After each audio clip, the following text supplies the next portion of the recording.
Ya.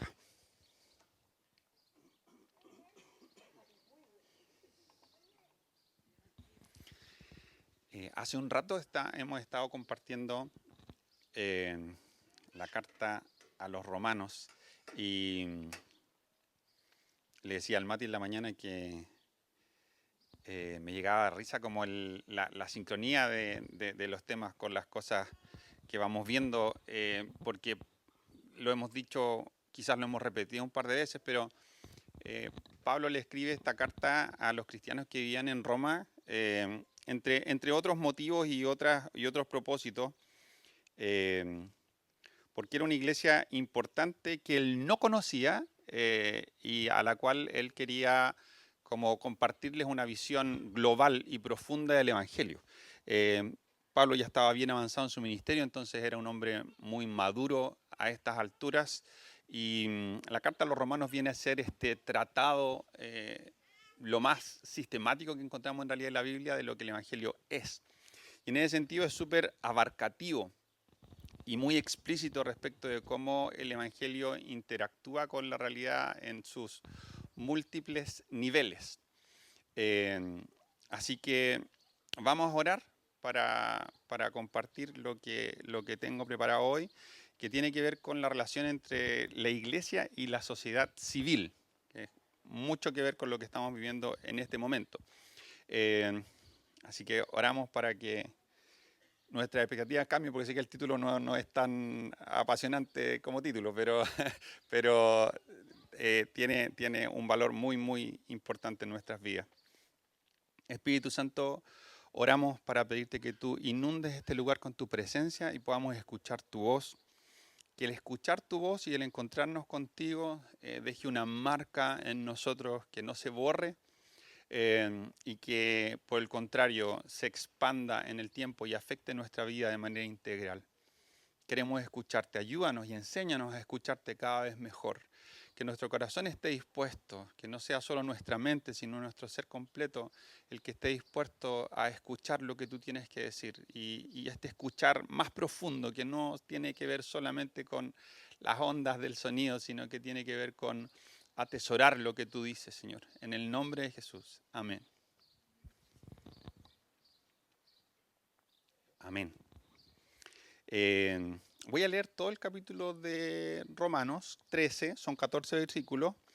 Luego voy a comentar algunas cosas, a explicar algunas cosas puntuales y finalmente invitarnos a una aplicación de esto. Romanos 13 dice así, desde el 1 en adelante. Toda persona debe someterse a las autoridades de gobierno, pues toda autoridad proviene de Dios, y los que ocupan puestos de autoridad están allí colocados por Dios. Por lo tanto, cualquiera que se rebele contra la autoridad, se rebela contra lo que Dios ha instituido y será castigado. Pues las autoridades no infunden temor a los que hacen lo que está bien, sino en los que hacen lo que está mal. ¿Quieres vivir sin temor a las autoridades? Haz lo correcto y ellas te honrarán. Las autoridades están al servicio de Dios para tu bien, pero si estás haciendo algo malo, por supuesto que deberías tener miedo, porque ellas tienen poder para castigarte. Están al servicio de Dios para cumplir el propósito específico de castigar a los que hacen lo malo. Por eso tienes que someterte a ellas, no solo para evitar el castigo, sino para mantener tu conciencia limpia. Por esas mismas razones, también paguen sus impuestos, pues los funcionarios de gobierno necesitan cobrar su sueldo. Ellos sirven a Dios con lo que hacen. Ustedes den a cada uno lo que le deben. Paguen los impuestos y demás aranceles a quien corresponda. Y den respeto y honra a los que están en autoridad. No deban nada a nadie, excepto el deber de amarse unos a otros. Si aman a su prójimo, cumplen con las exigencias de la ley de Dios. Pues los mandamientos dicen, no cometas adulterio, no mates, no robes, no codicies. Estos y otros mandamientos semejantes se resumen en uno solo, ama a tu prójimo como a ti mismo. El amor no hace mal a otros, por eso el amor cumple con todas las exigencias de la ley. Esto es aún más urgente, porque ustedes saben que es muy tarde, el tiempo se acaba. Despierten, porque nuestra salvación ahora está más cerca que cuando recién creímos. La noche ya casi llega a su fin. El día de la salvación amanecerá pronto. Por eso dejen de lado sus actos oscuros como si se quitaran ropa sucia y pónganse la armadura resplandeciente de la vida recta. Ya que nosotros pertenecemos al día, vivamos con decencia a la vista de todos. No participen en la oscuridad de las fiestas desenfrenadas y de las borracheras, ni vivan en promiscuidad sexual e inmoralidad. Ni se metan en peleas, ni tengan envidia. Más bien, vístanse con la presencia del Señor Jesucristo y no se permitan pensar en formas de complacer los malos deseos. Sé que salta entre varios temas, pero hay 3 tipos de relación que aborda Pablo en este capítulo. Toda la última sección de la carta tiene que ver con relaciones, tiene que ver, el capítulo 12 aborda mucho cómo nos relacionamos con Dios, con nosotros mismos, con los otros, con nuestros enemigos incluso. Y aquí, en los primeros versículos, habla de cómo la iglesia debe relacionarse con el Estado. Luego habla de cómo la iglesia debe relacionarse con la ley y finalmente cómo la iglesia debe relacionarse en función del regreso de Cristo. Y bajo estas 3 cosas, pero obviamente poniendo énfasis en la primera sección, quiero animarnos a entender un poquito mejor cuál es la relación entre la iglesia y el Estado, entre la iglesia y la sociedad civil. Cómo nosotros somos parte de esto. Obviamente el contexto de hoy es full pertinente, un día de votación en el que en muchos sentidos escogemos un rumbo u otro. Nosotros siempre hemos llamado, y parte de lo que voy a decir va a enfatizar eso también, a que como iglesia somos desafiados a comprometernos con lo que pasa socialmente, pero tenemos que ser cuidadosos de no poner nuestras expectativas, ni ser fatalistas tampoco, en función de quién ocupa el poder. Si tú tienes ideas que se asocian más con lo social y con las posturas que están en el corazón del proyecto social de izquierda, no creas que esto va a traer redención a tu vida, plenitud o salvación a tu vida, o que todo va a estar bien porque sale el candidato que tú escogiste y que representa esos pensamientos. Exactamente lo mismo si tus ideas son de derecha. En ambos contextos nuestra esperanza no debe estar puesta ahí y en ambos contextos somos llamados a hacer oposición, porque la iglesia no es ni de derecha ni de izquierda, sino que es de arriba. Y cada vez que incluso el gobierno que yo elegí hace algo que se opone a la ley de Dios, yo soy desafiado por Dios a levantarme en contra de toda injusticia y toda cosa que atente contra la ley de Dios. Y obviamente ni la derecha ni la izquierda representan el proyecto de Dios. En ambas cosas nosotros vamos a tener momentos en los que levantar la voz y declarar aquello que está mal. A veces en lo individual, en lo particular, otras veces corporativamente incluso. Pero hay, obviamente, una relevancia respecto de cómo nosotros nos relacionamos con lo que pasa en nuestro entorno, en la ciudad, en el país, en los gobiernos. Y obviamente este pasaje uno lo lee y al tiro, depende qué tan político sea uno en su concepción de la realidad, se puede revolver un poco la guata porque sin duda este pasaje se ha usado para justificar aberraciones a lo largo de la historia. Leía mientras preparaba esto un libro de un líder cristiano en Estados Unidos que fue invitado a Sudáfrica, esto hace, no sé, 30 años, 40 años, por el presidente sudafricano en los tiempos del apartheid.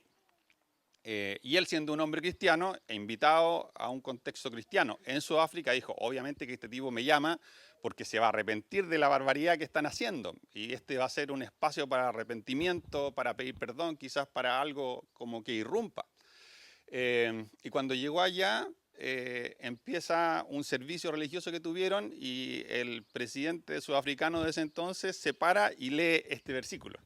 El 1 y el 2, que dice, toda persona debe someterse a las autoridades de gobierno, pues toda autoridad proviene de Dios y los que ocupan puestos de autoridad están allí colocados por Dios, para justificar el apartheid. Esto ha pasado muchísimas veces. el querer sacar un texto de su contexto y hacerlo decir lo que a nosotros nos conviene, normalmente para oprimir y para abusar. Pero hay un principio que es claro y que está bien explicitado, y es que efectivamente toda autoridad viene de parte de Dios.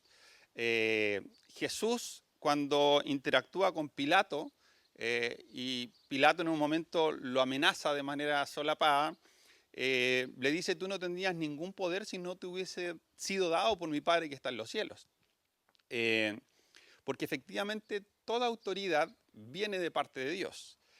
Eso no significa que Dios valide todas las formas en que la autoridad es ejercida. De hecho, la Biblia sistemáticamente llama a dar cuenta y ser responsable a los líderes. Incluso la Biblia no establece un equilibrio así como 50-50 de exhortaciones para someterse a los líderes un 50 y desafiar a los líderes a ser responsables porque tienen que dar cuenta otro 50. La Biblia es muchísimo más explícita en repetir que aquellos que tienen autoridad van a tener que dar cuenta delante de Dios que las veces que habla respecto de que nosotros tenemos que someternos a las autoridades. Ambas son verdades bíblicas, no estoy diciendo que una sea más importante que otra, pero la Biblia enfatiza muchas más veces el tema de que la gente en autoridad tiene que dar cuenta delante de Dios. Y esto ocurre tanto en la iglesia como fuera de la iglesia, porque toda autoridad viene de parte de Dios.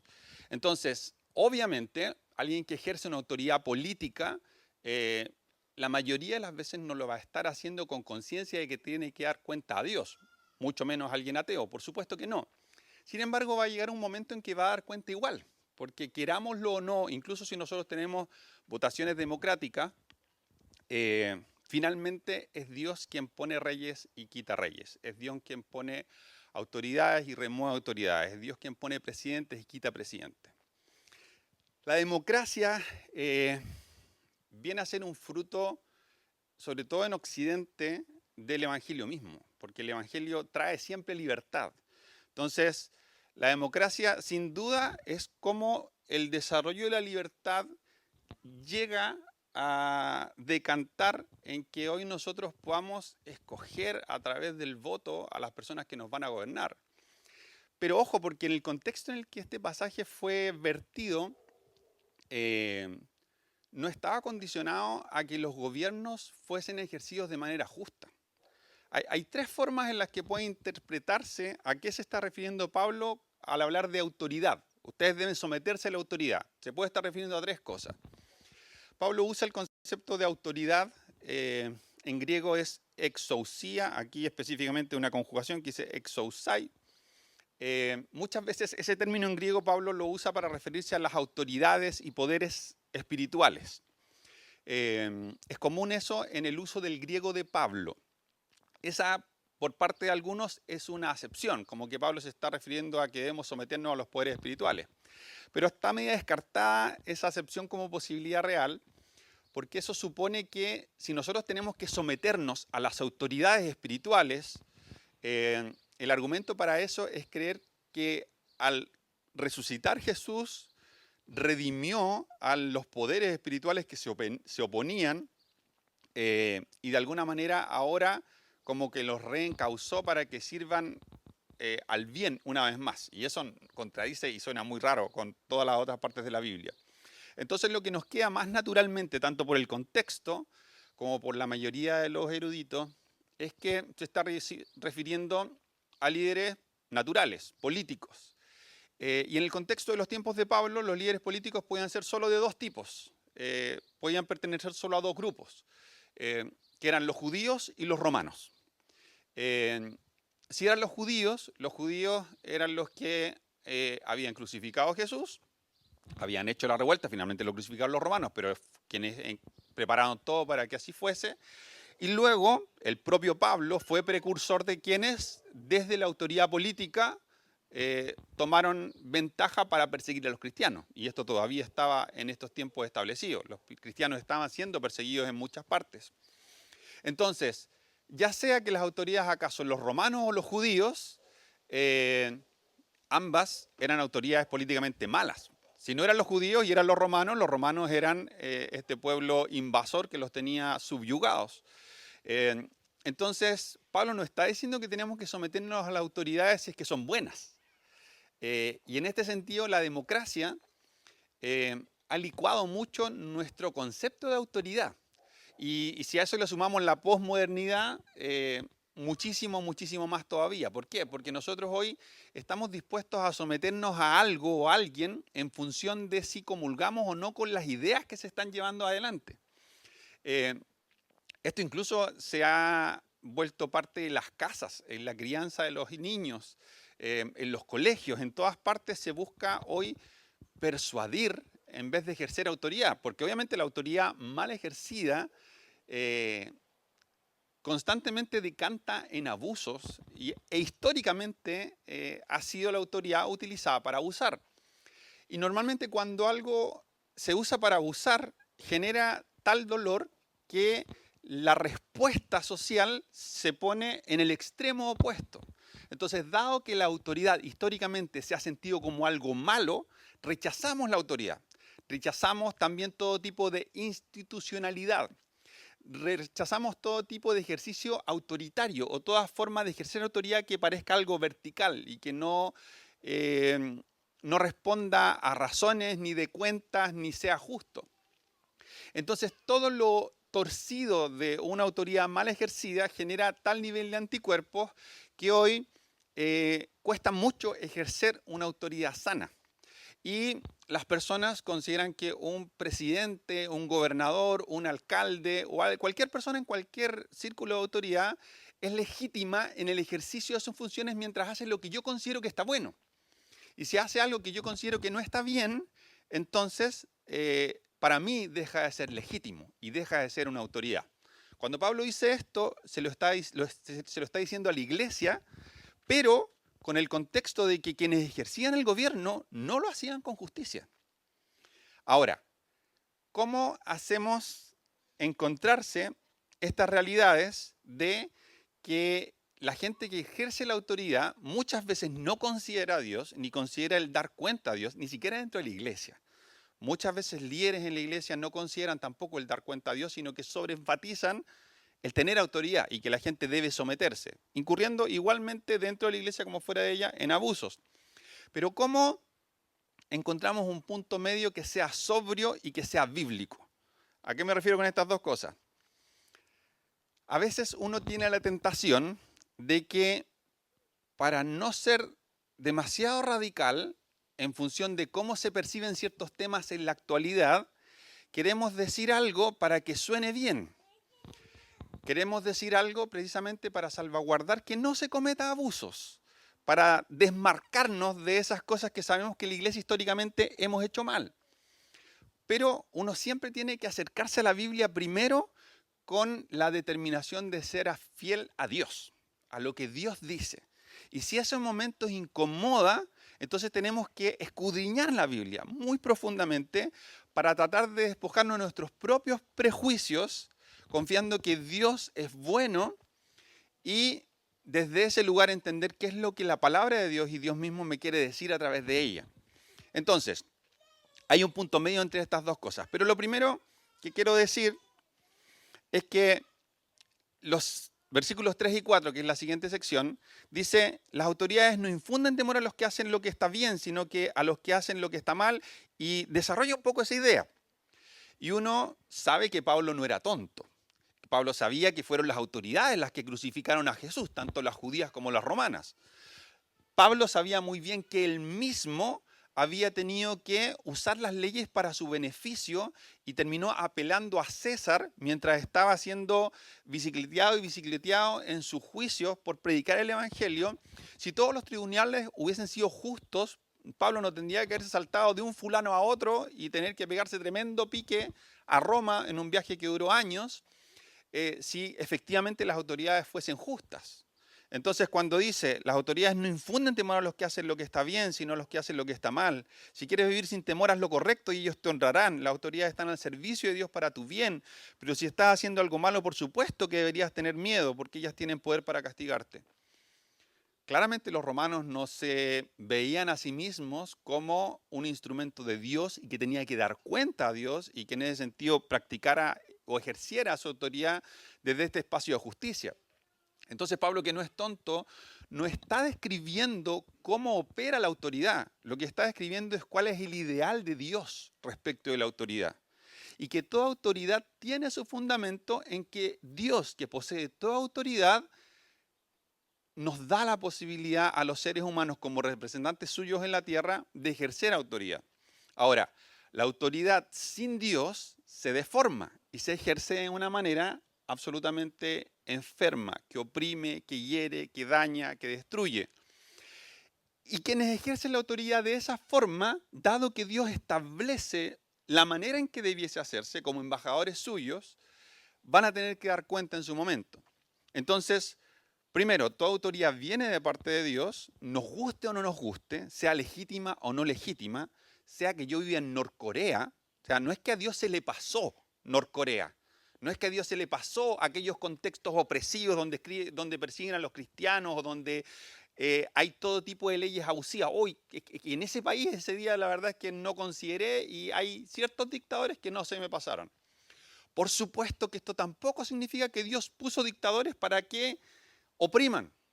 El tema es la libertad de las personas y el tema es, al mismo tiempo, cómo el pecado hace que la libertad sea finalmente mal ejercida, tanto individual como colectivamente. Entonces, ¿cómo yo como cristiano me paro frente al necesario reconocimiento de que toda autoridad viene de parte de Dios, pero Dios no legitima toda forma de hacer autoridad?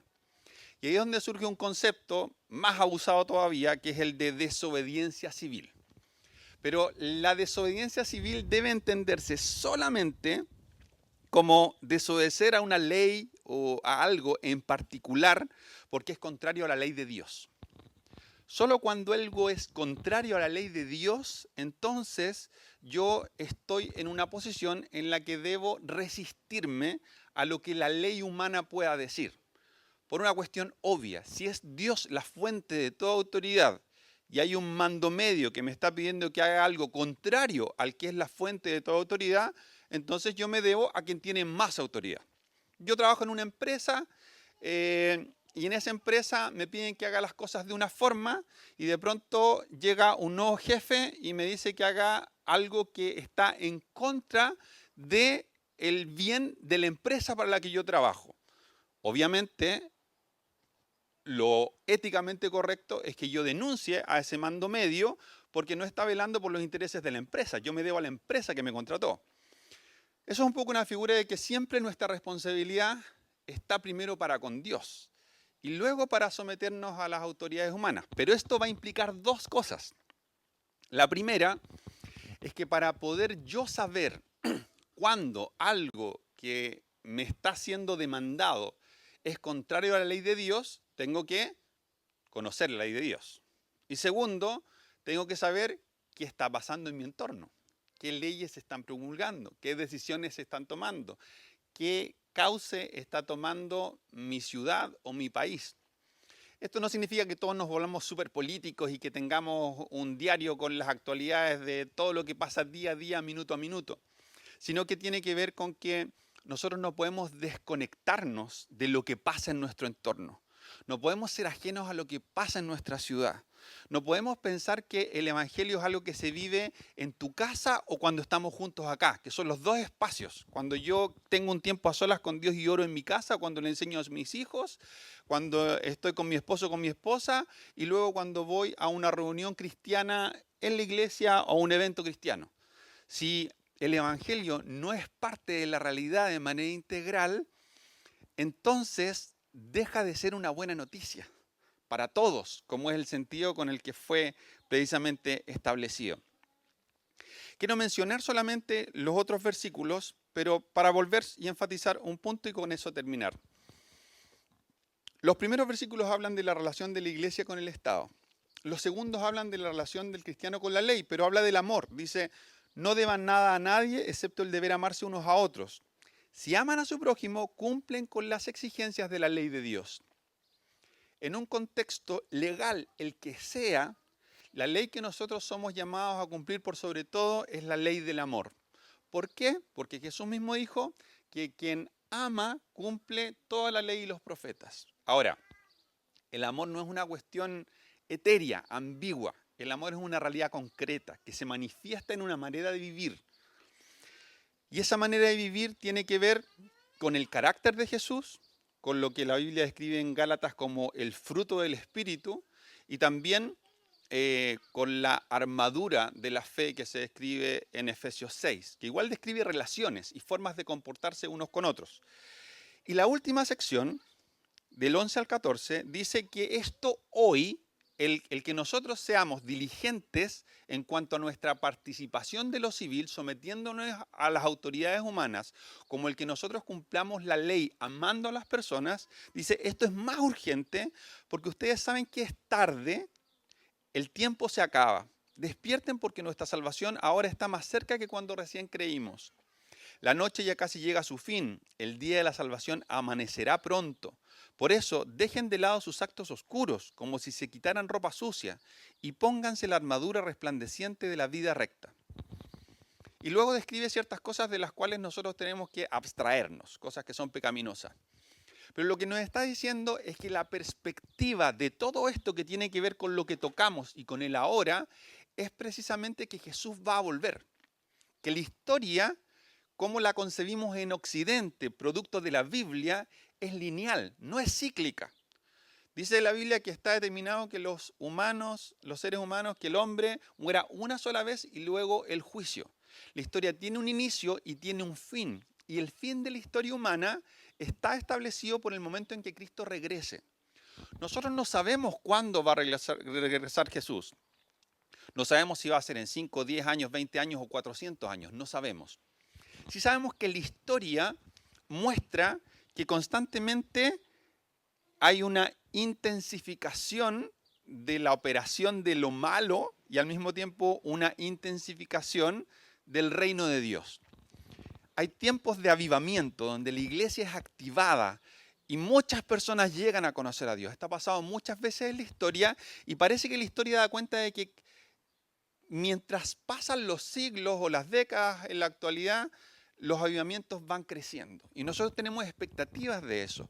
Y si viene un último gran avivamiento, como un mover de Dios que va a activar a la iglesia en todas partes, o si vienen 5 grandes avivamientos, no sabemos. Lo que sí sabemos es que hay una perspectiva de la historia de manera lineal. La historia va a terminar de la manera en que la conocemos. Y ese final, el que Jesús vuelva, es una realidad objetiva del cristianismo.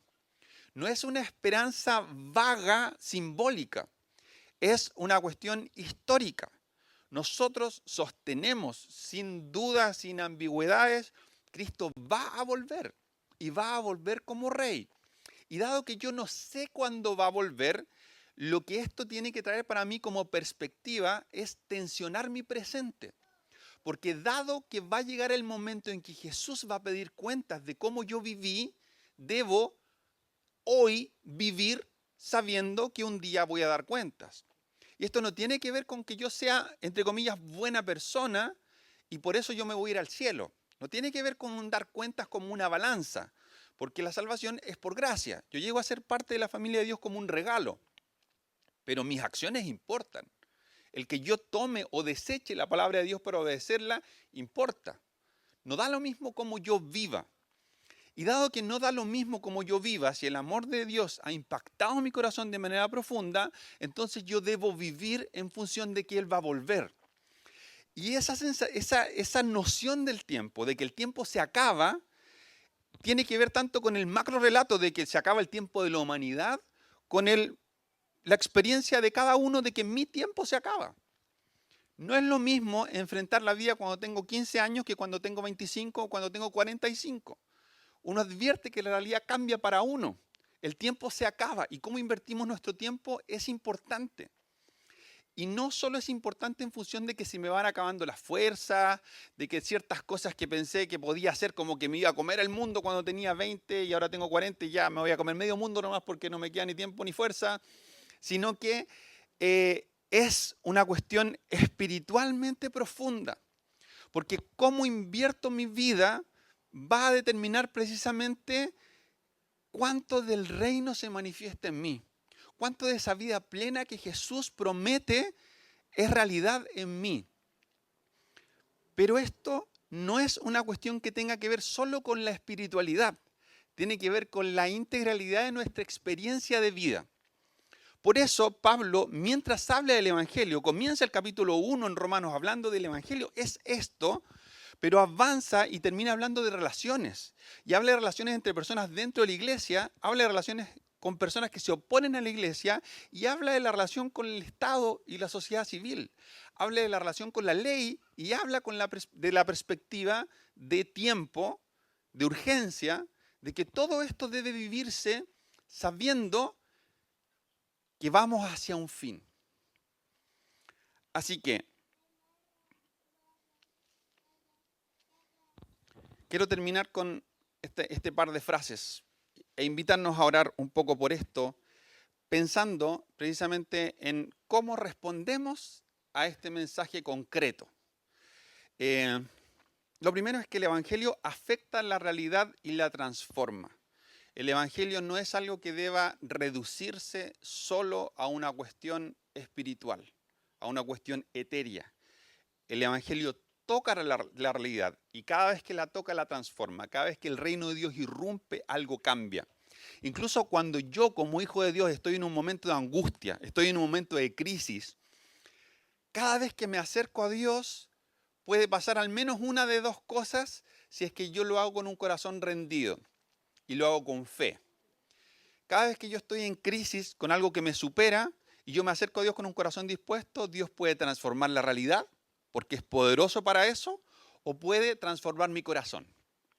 A veces uno está enfermo, un familiar está enfermo, alguien que amamos está enfermo, y está enfermo de algo que es incurable. Y nosotros oramos, y cuando oramos hay dos cosas que pueden pasar, que la persona se sane o que no se sane. No es algo que nosotros podamos ejercer con absoluta certeza como si fuese algo que está en nuestro bolsillo y podemos usarlo, porque Dios no es una cosa, ni está a nuestro servicio. Hay gente que se sana y hay gente que no se sana. Si yo tengo más fe y soy más valiente, probablemente vaya a haber más milagros y vaya a ver cómo Dios sana a más personas. Pero incluso si soy un hombre recto y de fe, va a haber gente por la que voy a orar y no se va a sanar, no porque yo haya hecho algo malo, sino porque hay gente que se sana y hay gente que no se sana. Pero cuando alguien no se sana, yo puedo escoger seguir teniendo fe y también puedo ponerme en el lugar en el que recibo consuelo de parte de Dios. No siempre los problemas se solucionan. No porque seamos cristianos nos empieza a ir bien en todo. Yo me convertí, entonces ahora mi familia se restauró, mi negocio floreció, todo me empezó a ir bien. Todo lo que antes estaba roto ahora es perfecto, se acabó el dolor. Eso va a pasar cuando Jesús vuelva. Ahí la realidad va a ser transformada de manera completa. En el presente no es así. La experiencia de todos quienes conocemos a Jesús, sabemos que conocerlo es inconmensurablemente mejor, pero no nos saca de la realidad con sus baches, con sus dolores, con sus cosas torcidas. Ni siquiera nos saca por completo de nuestras propias torceduras. Seguimos lidiando con cosas cuchufleteadas en nuestro propio interior. Entonces, si en mí mismo esto no es una realidad absoluta, basta con que abra la puerta de mi casa y mire y puedo advertir que el dolor sigue existiendo. Pero incluso en las heridas que no se sanan, incluso en los conflictos que no se solucionan, tenemos esperanza. Y tenemos esperanza porque Dios puede intervenir hoy, puede intervenir mañana, puede intervenir en 5 meses o todo va a ser resuelto cuando Él regrese. Pero sabemos cómo termina la historia. Y dado que sé cómo termina la historia, me preparo hoy. Y si la Biblia me dice que yo debo relacionarme con la autoridad de una forma, y entiendo que esta es la voluntad de Dios, entonces me someto a la autoridad, incluso en las cosas que no me guste, salvo cuando yo sé que me está siendo demandado hacer algo que es contrario a Dios. Pero no es a mi antojo, no es como en lo que me gustó, en lo que me pareció, es radical, es sometimiento, es obediencia. Pero cuando yo, que empiezo a conocer la ley de Dios, veo que me están pidiendo que haga algo injusto, que mienta, que engañe, que mate, que robe, que hiera, que dañe, entonces me resisto. Porque mi lealtad está siempre primero respecto de Dios. Y el modelo para que el cristianismo, el evangelio, toque la realidad, la afecte y la transforme, siempre es el modelo de encarnación. Cuando Israel conoció a Dios, no de historia, sino que lo conoció, fue cuando Dios los sacó de Egipto y los hizo pasar el Mar Rojo para ir hacia la tierra prometida a través del desierto. La primera experiencia que ellos tuvieron con Dios fue de Dios como un libertador político. Esa fue la primera experiencia corporativa como pueblo, como nación, con Dios. Y Jesús obviamente es el clímax de esto y nos muestra que Él que es el Logos, Él que es la buena noticia, Él que es el Evangelio, se encarnó. ¿Qué significa encarnarse para nosotros? Significa que tenemos que estar comprometidos profundamente con el entorno en el que hemos sido puestos. No podemos impactar una ciudad que no amamos. No podemos impactar una familia sobre la cual no tenemos ninguna expectativa de que Dios pueda hacer algo. No, es que tú no conoces a mi familia. En mi familia así que no hay chance de nada. Si yo no creo que Dios pueda hacer algo en mi familia y yo no me involucro, es poco probable que Dios vaya a hacerlo al menos a través mío. Si yo no creo que Dios pueda transformar una ciudad como Temuco, es poco probable que Dios me invite a mí a ser parte de una transformación en una ciudad como Temuco. Si yo me encarno, si yo me identifico, si yo hago esto que decía Pablo, que al judío me hice judío, al romano, al gentil me hice gentil, si yo hago eso, recién me pongo en el lugar en el que la probabilidad de que Dios me invite a ser parte tiene sentido. Porque Jesús hizo parte, porque Dios se hace parte. Históricamente Dios irrumpe en la historia. Entonces, el reino, de la misma manera, irrumpe allí donde los hijos de Dios habitan, donde tú y yo vivimos y donde tú y yo ejercemos nuestra vida. Si nosotros nos aislamos, si hacemos del Evangelio una experiencia netamente personal, o recluida en templos, o en el patio, da lo mismo como nosotros lo hagamos, pero si es solo reuniones religiosas, entonces esto se vuelve irrelevante para el mundo. ¿Qué le importa al mundo nuestra espiritualidad si yo la vivo solo en mi casa y en la iglesia? Si yo no tengo una forma diferente al resto de los que no creen en Cristo de relacionarme con los distintos estamentos de la ciudad y del Estado. Si yo no tengo nada que decir frente a las cosas que a la gente afectan en su día a día, entonces es difícil que ellos entiendan el lenguaje del Evangelio. Necesitan el Evangelio igual. Su alma, su espíritu, su ser entero lo necesita, hasta su carne lo necesita. Pero va a ser difícil entender por qué el Evangelio sigue siendo pertinente, por qué sigue siendo necesario. Si veo que la gente que se supone son los proclamadores del Evangelio, vienen esta cuestión como espiritualidad. Y yo no soy una persona espiritual, entonces no me interesa, porque no veo que esto toque con las distintas esferas de la realidad que a mí sí me interesan. Y cuando el Evangelio se vuelve irrelevante para el mundo, porque nosotros nos aislamos del mundo, pasa que también se vuelve menos relevante para nosotros mismos. ¿Por qué? Porque para mí mismo el Evangelio es una cuestión solo espiritual. La reduzco. Para mí mismo el Evangelio no es algo que hable de mi relación matrimonial, de mi paternidad, de mis finanzas, de las relaciones en el trabajo, de cómo hago negocios, de mi sexualidad.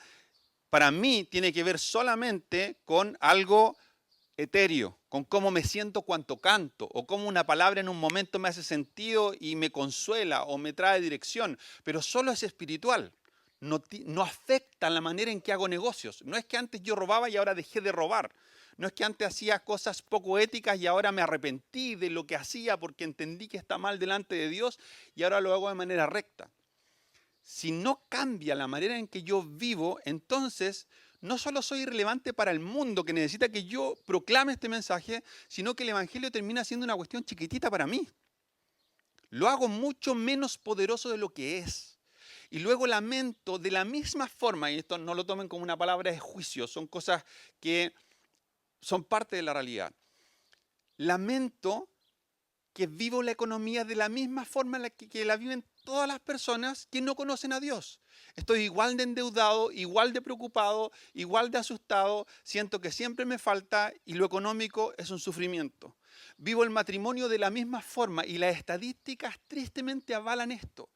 En las iglesias hay los mismos porcentajes de violencia intrafamiliar que fuera de ellas. Hay los mismos porcentajes de adopción de niños que fuera de ellas. La iglesia muchas veces no hemos sido esta comunidad alternativa que deja que el evangelio permee todas sus estructuras y toda su forma de pensar. Pero más que observar a la iglesia histórica, donde yo me enfoco es en mí mismo. ¿Hasta qué punto yo estoy dejando que el evangelio sea esta cuestión integral, profunda y radicalmente transformadora que es?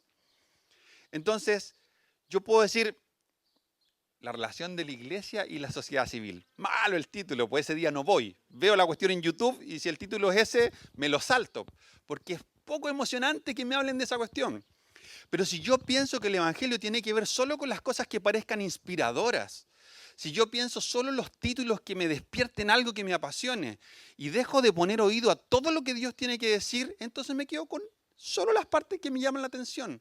Y luego me doy cuenta de que el fruto de eso es que tengo una vida poco vivificante, poco plena. ¿Por qué? Porque le dije, Dios, ¿sabes qué? Yo quiero escucharte en 3 o 4 cosas de las 20 áreas de mi vida. En las otras no me interesa porque creo que cómo me relaciono con la ciudad, problema mío. ¿Cómo hago mis negocios? Problema mío. ¿Cómo llevo mi matrimonio? Problema mío. ¿Cómo me desenvuelvo en el trabajo? Problema mío. Háblame tú cuando yo me sienta vacío en el corazón. Ahí sí te quiero escuchar. Cuando yo me sienta resquebrajado en mi identidad, ahí te quiero escuchar. Cuando mi matrimonio se rompa, ahí quiero que tú me consueles y que me des una forma de salir. Y eso pasa con los cristianos en muchas partes. Dios tiene espacio para entrar solo un poquito en algunas áreas.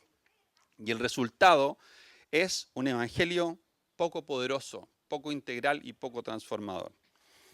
Así que mi oración, y te animo a que sea también tu oración, es que el eco de cada uno de nuestros encuentros con Dios, cada vez que nosotros nos reunimos, cada vez que tú buscas a Dios en tu casa, cada vez que tú abres tu Biblia, cada vez que tú oras, resuene en todas las esferas de nuestra vida.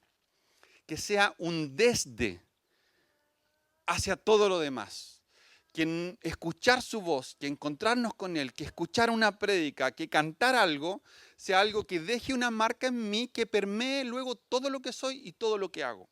Esa es la única forma en la que el Evangelio llega a traducirse en una vida plena. Pero normalmente las personas buscamos una consejería, que Dios me diga algo y ojalá a través de otro para no tener que leerme la Biblia yo completa.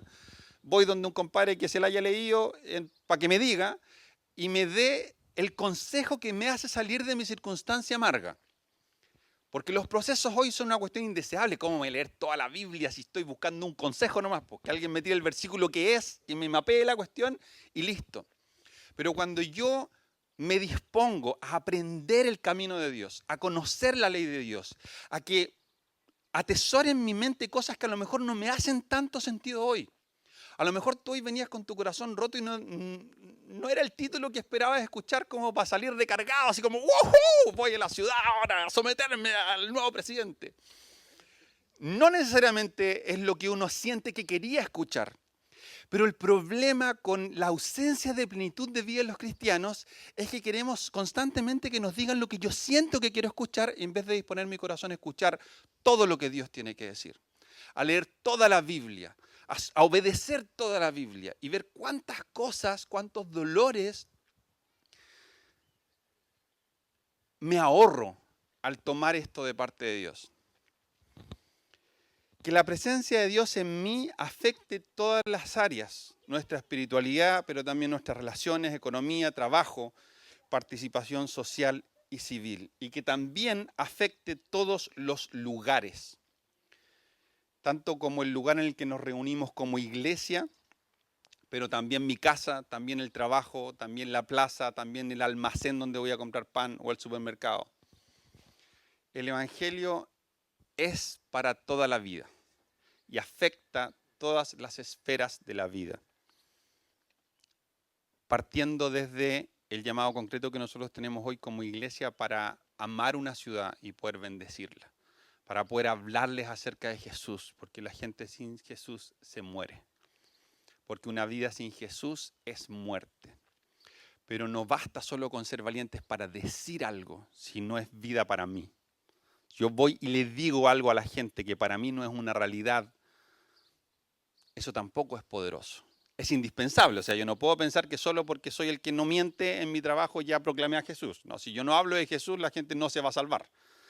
Pero si yo hablo de Jesús y miento, tampoco voy a ser un facilitador de lo que Dios quiere hacer para traer vida. Y yo mismo voy a dejar de disfrutar todo lo que Dios tiene para mí. Entonces oremos para que lo que sea que venga para nuestro país y para nuestra ciudad, nosotros podamos experimentarlo con compromiso. Somos parte de esta ciudad, con sus quebrantos y con sus cosas bonitas, con las partes de ella que me gustan y las que no me gustan. Pero aquí me puso Dios, y este es el lugar que yo soy llamado a amar. Y estoy desafiado a vivir de una forma. Y esa forma implica rechazar ciertas cosas malas, pero también ser proactivo en cosas buenas, que muestren el amor de Dios. Papá, en el nombre de Jesús, oramos juntos como iglesia. Yo te pido que tú despiertes en nosotros un anhelo profundo por abrazar tu palabra completa, por poder comenzar a relacionarnos con Temuco y con Chile de una manera que fluya en cuanto a sus directrices desde la palabra, desde tu palabra. Que eso sea lo que marque la pauta respecto de cómo nosotros vamos a vivir y cómo nos vamos a relacionar con las personas. Que sea tu ley la que establezca los parámetros dentro de los cuales nosotros vamos a vivir. Que sea tu corazón por las ciudades el que encienda en nosotros ese mismo amor, tanto por sus calles, por sus edificios, sus estructuras, como por las personas que habitan en ella. Y al mismo tiempo despierte en nosotros odio por aquello que está mal, por aquello que trae muerte, por aquello que es pecaminoso, por aquello que derechamente se opone a ti. Que nosotros podamos amar lo que tú amas y odiar lo que tú odias. Y cuando miremos a Temuco, cuando miremos a nuestro país, sea quien sea que gobierne, nosotros podamos tener delante nuestro tu ley y vivir de acuerdo a ella. Y amar como tú amas. Odiar lo que tú odias. Que tu evangelio sea una realidad integral en nuestras vidas. Te abrimos la puerta, papá. En mi casa y en esta iglesia yo oro para que cada uno de nosotros pueda libremente escoger desde lo individual y desde lo colectivo. Te abrimos la puerta para que tú seas el Señor no solo de mi corazón, espíritu. Te abrimos la puerta para que tú seas el Dios de nuestras relaciones, el Dios de nuestros hogares, el Dios de nuestras familias, el Dios en nuestra paternidad, el Dios en nuestra economía, el Dios en cómo hacemos negocios y cómo trabajamos, el Dios en cómo nos relacionamos con nuestros amigos, con nuestros hermanos y con nuestros enemigos inclusive. Que en todo tú seas el parámetro de nuestra vida, que en todo tú seas quien nos guía y nuestra determinación sea siempre hacer lo que tú dices, incluso por sobre lo que yo mismo sospecho que es bueno. En el nombre de Jesús. Amén.